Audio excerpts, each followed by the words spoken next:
Salutations, dear audience. Prepare to be inspired and empowered as we delve into the realm of business triumph on Elevate Your Business.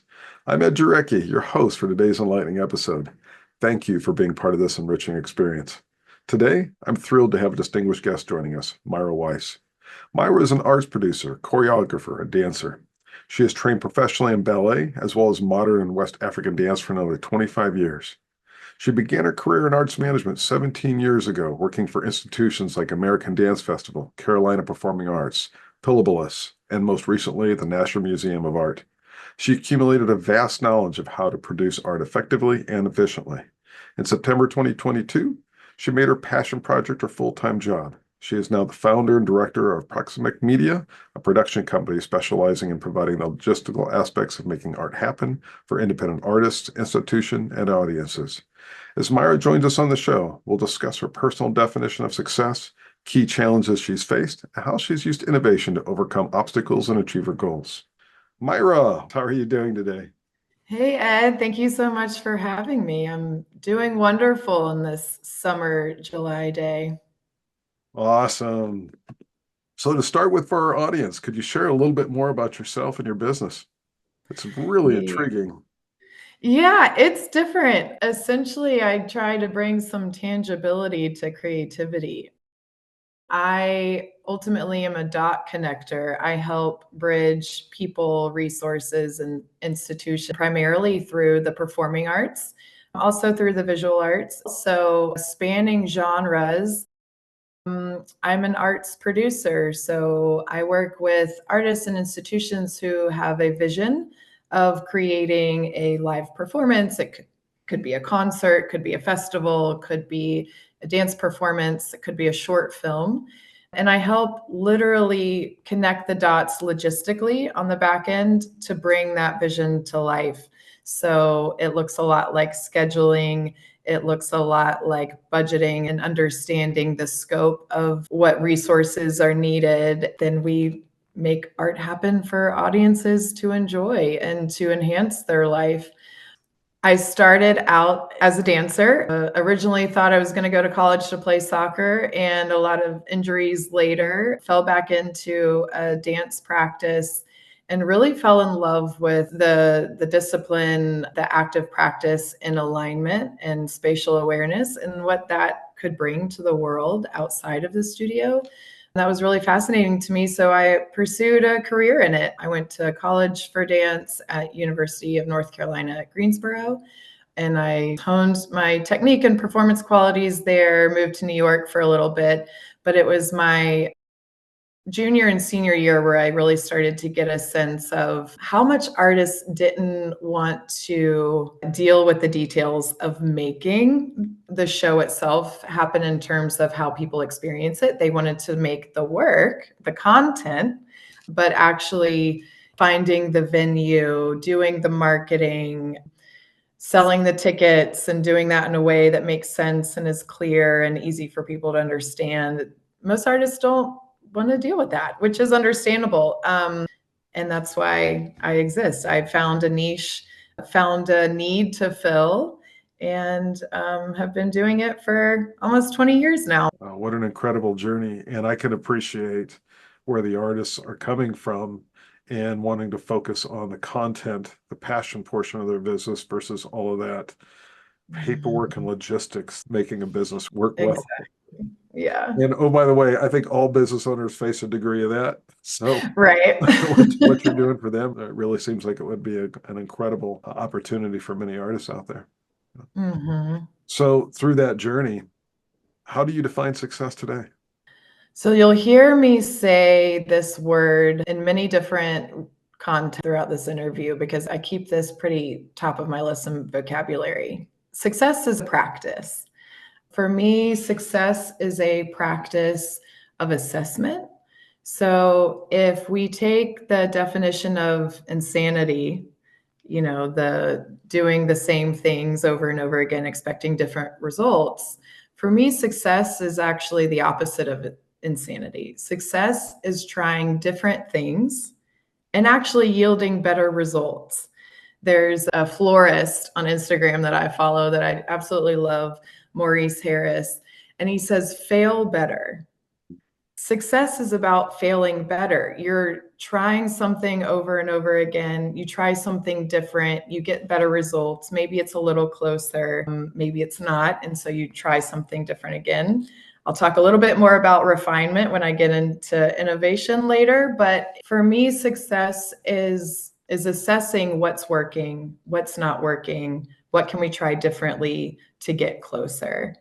I also want to make sure I add that success for me is paramount when you've got a clear vision in front of you or close by, figuratively, because without it, it's like doing a 1,000-piece jigsaw puzzle with no image of what you're working towards, right? So, how you can measure success, how you can assess how close you are in achieving this vision is to have it near you, have that clarity defined and nearby, even if it's more of a sense than an image. Sometimes it's hard to actually see what you're creating before you create it, but there is a sense of it so that as you have your pieces before you, you can group things by color, by pattern. You can assess where maybe let's do these outer edges first, because then we can really work on the contents within. What's our parameters that we're working with? And so when you are working towards a goal, which, infers that there is success on the other side or not, for me, it's really crucial to have your vision present. And so, what I interpret in what you just said is that there's really two pieces of this. There's the more defined part of success is defining what that vision looks like, Mhm. what success looks like for you. And then there's that other side of it where there's an immense amount of intuitiveness. And then I would also say that in order for those to work together, there's got to be a tremendous amount of drive and passion. Any response to that? Yeah, I think that drive and passion for me, a lot of times I'll define as care. So when you are caring about the task at hand, there's a different quality you give to it. It's a different focus you give to it. When you don't care about something and you don't have the drive or the motivation, it's a lot harder to want to achieve that vision ultimately. And so drive is absolutely crucial. Motivation is a major factor in inspiring my own self to keep going, honestly. I think that's why I consider success a practice, just like so many other elements, is because you have to keep going. And it's hard because when you're faced with things Right. that aren't working, it's hard to stay motivated in that drive. And so for artists and other business leaders and entrepreneurs, artists are entrepreneurs, whether they admit it or not, they do have a product. There's a kind of like inner gumption that you need, and passion and drive, all of that is very connected. So when you think about the last 25 years of your journey, how has that definition evolved? Oh, it's evolved by hitting my head against a brick wall enough times. I think that's why it's so connected to the definition of insanity for me, especially in the arts. I grew up, my formative years were the last 15 years of the 20th century and very formative in early 21st century. And so that was a crucial time to learn about the history and the way the arts have been produced in the past 100 years. So this idea of not-for-profit model, and might start getting into challenges here, but that model, the model wasn't working anymore for the times that we were moving into. Starting a company, finding a board members, you're applying for grants, you're soliciting donations from individuals and foundations, and there had to be another way. So much of my upbringing in the dance world was, well, what did we do last year? What did we do the last time we did a show? How did we do it before? Okay, well, this year is different. We're in a different space. There's different things going on in the world. And at the time, early in my career, I didn't know what the answer was. I just knew something needed to be done differently from the infrastructure level and from the mentality that we approach these tasks of producing. So success changed for me when I realized how connected it was to the definition of insanity of trying the same things and really pausing and saying, what if we try something different? So I'm sitting here listening to what you're saying, and it sounds like things were more tactical. There was less definition of what success was or what you thought success would be. And really, that journey is about figuring that out. Is that a way to summarize that? Yeah, exactly. It's the life of a career. I think what we're all out here to do is find what we're passionate about and to do it better each time. I think the world is full of people trying to make it better, and the vast and limitless ways that looks is exciting, and it is a journey. I'm excited to in 20 years imagine what success means to me at that point. And you've already started to go down the path of the challenges that you experience in going through that journey. What are one or Mhm. two of those key challenges that come to your mind? And how did you get past those to pass along to our audience for their consideration? Yeah.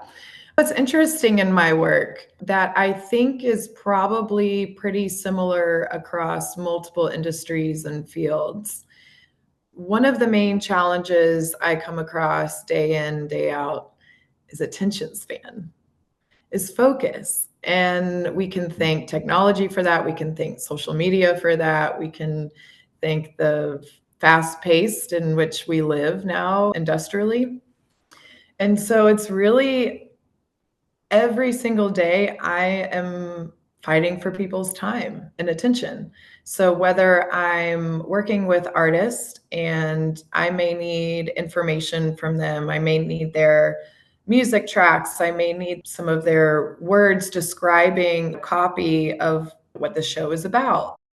It may look like me needing information from the venue that the artist is going to perform in, or other departments and people that make things happen between the tech crew and the marketing department and the programming director or curator. It ultimately is their time that I need. It's their attention and their focus that I need, because when it's not there, they breeze over an email. They send me one of the three things I need. And now I have to go back and chase the next two things.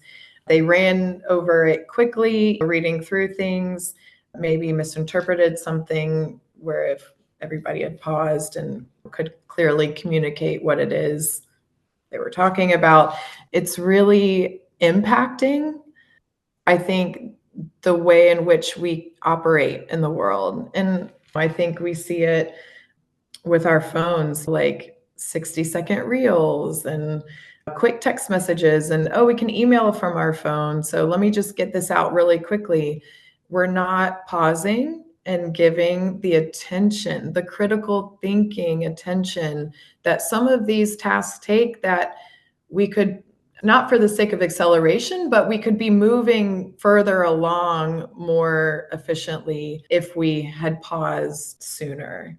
So, what are one or two tactics you use to address that? I have an active practice of starting tasks and completing them. So it's for me building out schedules. A lot of times it sounds so rudimentary, but timelines are crucial. It's actually a way to buy yourself some time. When you can plan out 6 months, 12 months, a timeline for achieving, it could be a project, it could be a product launch, it could be a new podcast series, and you create a timeline for yourself. You block out time to allow yourself to give the attention, right? So a lot of times this happens where I think the chaos of multitasking occurs is when we're trying to cram everything into a short amount of time period, where the tasks at hand actually require more time. And that's okay. There's no judgment, but really taking a moment to step back, what needs to be achieved, and let's work out a timeline. I often call myself this practice and this style of inner stage management. So, stage managers know down to the second of what call needs to be made from which element. Is it lighting? Is it projection? Is it sound? Is it fog? Is it set design moving in, moving out? They know down to the second when that needs to stand by, when it needs to go, and at what acceleration it goes. And so when you apply that style to managing the time of your life, then you can start to give a better quality of focus and time and attention span to the task at hand. And through that process, you've got the artist on the other end of that, and you've got to get them to play within that schedule. How do you do that? I'm a big fan of buffers.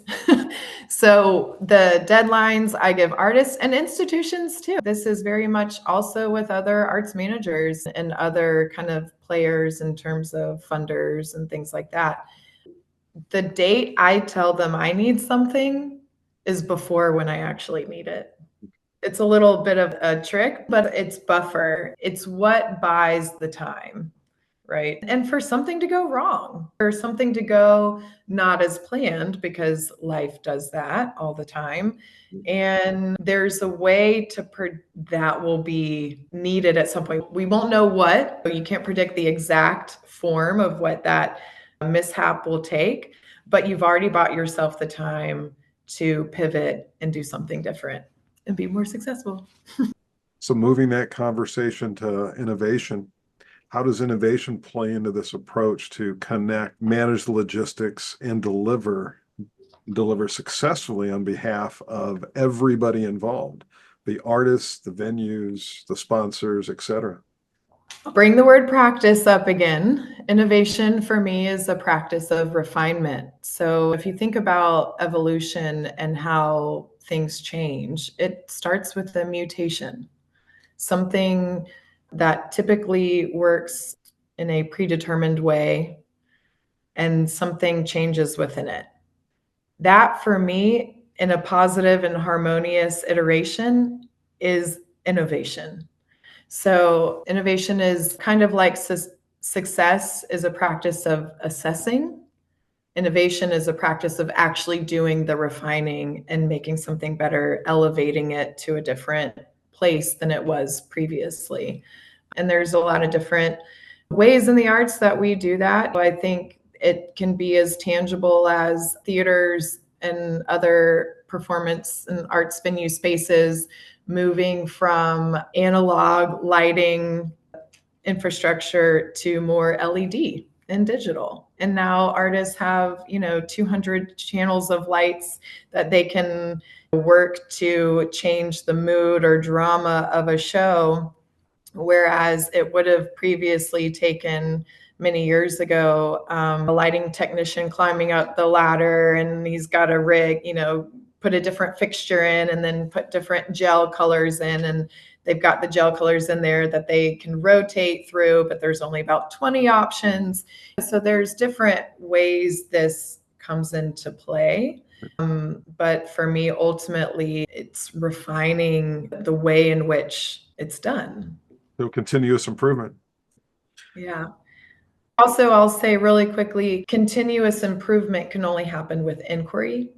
And so I think providing the time and space for asking yourself what could be better, or your customers, audience members. I'm very close with audience members here in Durham because across my career, I've worked in marketing and ticketing, in advertising, in front of house management, visitor services, and it's real-time feedback that you receive. It might have nothing to do with the artwork itself, but if parking is horrendous and they're arriving frustrated, That for me is a moment to refine the arrival experience. And so, who do I need to talk to at the venue or the campus or what have you, or the city, to find ways to make that an easier process so that when they arrive, they can actually receive the work they came to enjoy.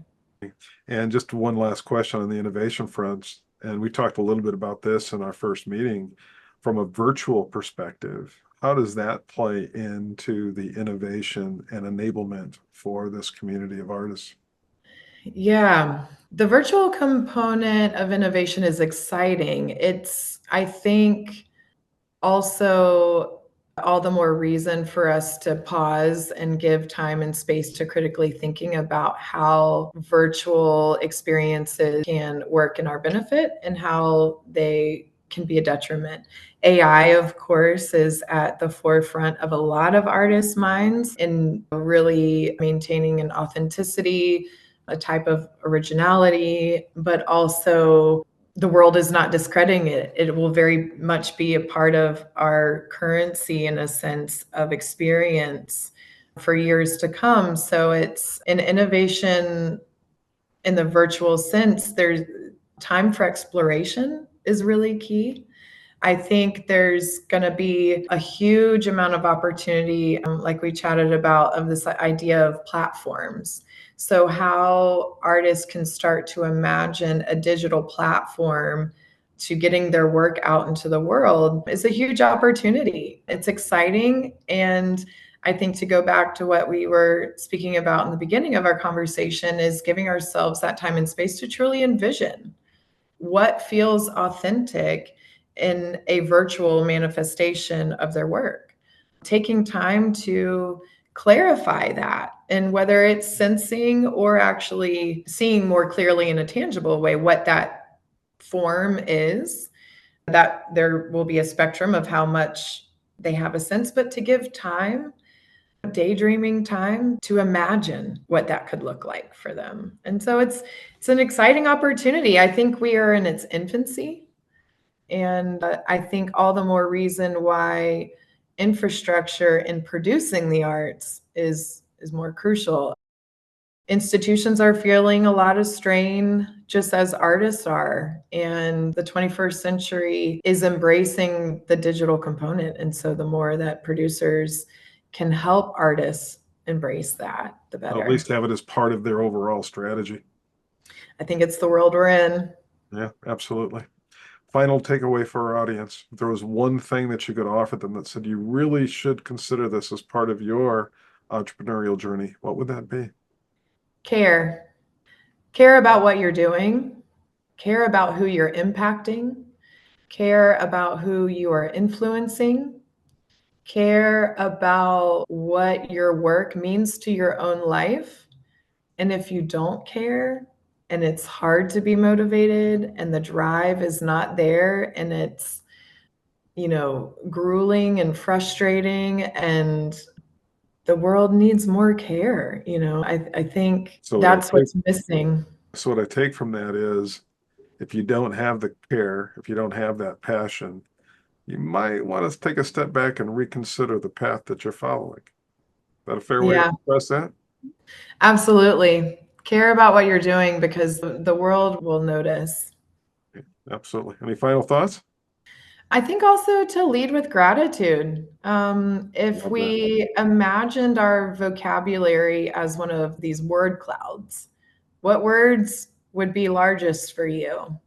And thank you is a very large word phrase in my cloud. And I hope it is for you too. I say thank you for the tiniest of things and the largest of things, because if I can't appreciate what's in front of me now, how am I going to appreciate what comes in front of me later? So, Absolutely agreed. And to that point, I want to thank you for joining us today, and a special thank you to our incredible guest, Myra Weise, for sharing her valuable insights and success tactics with us.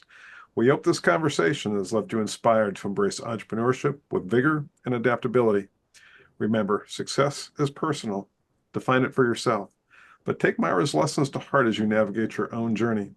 Embrace change, seek growth, and stay flexible in the ever evolving landscape of business.